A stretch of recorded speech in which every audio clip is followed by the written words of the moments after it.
Iye wokhulupirira Yesu alinawo moyo wosankhidwira tumalo ake kumwamba konditu. Ndezayamika tu fumo inde. Ndezayamika kosata.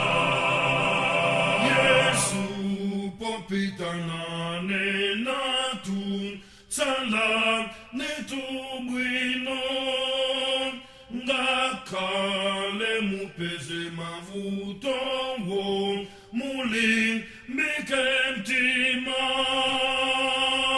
Ndezayamika tu fumo inde.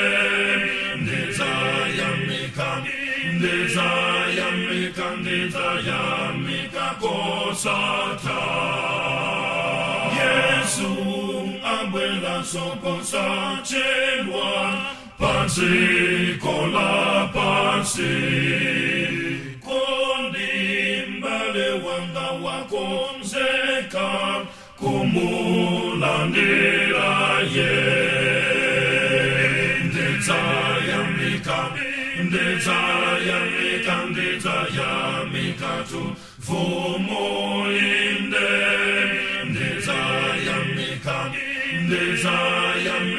Ndezayamika kosata.